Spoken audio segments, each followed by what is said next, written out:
Vaishali Wankhede. Actually मला बोलायची सवय नाही आहे, तरी मी माझा अनुभव माझ्या शब्दातून सांगते.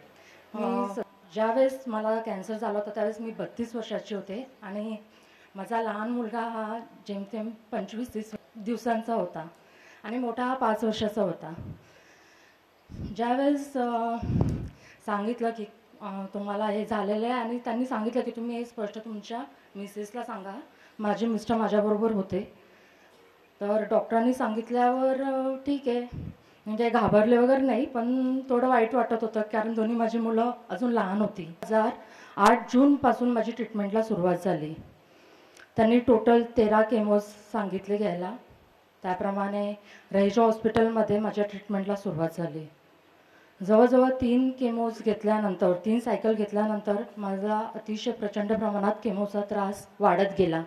त्याचे साईड इफेक्ट्स भरपूर प्रमाणात वाढत गेले, जसं उलट्या होणे, नंतर जेवण अजिबात जायचं नाही, कोणी जेवत असलं तरी उलटी व्हायची आणि त्यामध्ये सर्वात जास्त म्हणजे मला माझा मूळव्याधीचा त्रास भरपूर प्रमाणात वाढला. मी जवळजवळ 3 ते 4 दिवस बसू शकत नव्हते. सतत माझी जीवाची घालमेल, आरडाओरडा, रडणं, उष्णता अंगात खूप. त्याच काळामध्ये आमचे एक ओळखीचे स्नेही होते, त्यांनी मला डॉक्टर सर देशमुखांचं माझ्या मिस्टरांना नाव सुचवलं. त्यांचं दादरला क्लिनिक आहे, तुम्ही जाऊन भेटा त्यांना. आम्ही ताबडतोब त्यांची अपॉइंटमेंट घेतली आणि गेलो. तिथलं क्लिनिकचं पण क्लिनिक नाही म्हणता येणार, एक कुटुंब. तिथले सगळे स्टाफ वगैरे एवढे प्रेमाने पहिल्याच भेटीत एवढं आपुलकीने जिव्हाळ्याने बोलायला लागले. माझं मनोबल त्यांनी वाढवलं, धीर दिला, हिंमत दिली आणि नंतर मग डॉक्टर सरदेशमुखांना सरांना मी भेटले. त्यावेळेस सरांनी पण तेच सर म्हणतात ना, थोडक्यात थोडं बोलतात पण मुद्देसूद बोलतात. त्यांनी पण मला तशीच हिंमत देऊन माझ्या ट्रीटमेंटला सुरुवात झाली. माझे 3 केमो झाल्यानंतर माझी ती ट्रीटमेंट थांबवण्यात आली होती केमोचे. त्यानंतर मी डॉक्टर सरदेशमुखांचं औषध घेतलं.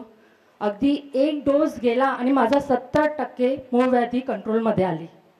त्याच्यानंतर जवळजवळ 1 आठवडा औषध घेऊन पुन्हा माझी केमोथेरपीची सायकल सुरू झाली आणि अशा जवळजवळ मी 13 केमोथेरपीच्या सायकल घेतल्या. माझ्या पण 5 दिवसाचा 1 केमो काउंट ठेवायचा, अशी मी 13 केमोज घेतले. त्यानंतर माझी विपल सर्जरी नावाची शस्त्रक्रिया असते ती झाली. ती पहिली शस्त्रक्रिया झाली होती पण ती अयशस्वी ठरली कारण तो ट्यूमर एका रक्तवाहिनीला कनेक्ट असल्यामुळे डॉक्टर ते काढू शकले नाही. त्यामुळे ती अयशस्वी होऊन 13 केमो सायकल घेतले. त्याच्यानंतर माझी पुन्हा विपल सर्जरी झाली 2009 फेब्रुवारीमध्ये. त्यामध्ये मात्र माझी ती सर्जरी यशस्वी झाली आणि माझा ट्यूमर केमोथेरपीमुळे श्रिंक झाला. जो 15 सेंटीमीटरचा होता तो 7 सेंटीमीटरवर येऊन त्यांनी माझी ती शस्त्रक्रिया केली आणि ती यशस्वी झाली. त्या पद्धतीने त्यांनी माझं ट्यूमर काढून टाकला. पण त्यानंतर त्याचबरोबर माझं आयुर्वेदिक ट्रीटमेंट हे सुरूच होतं.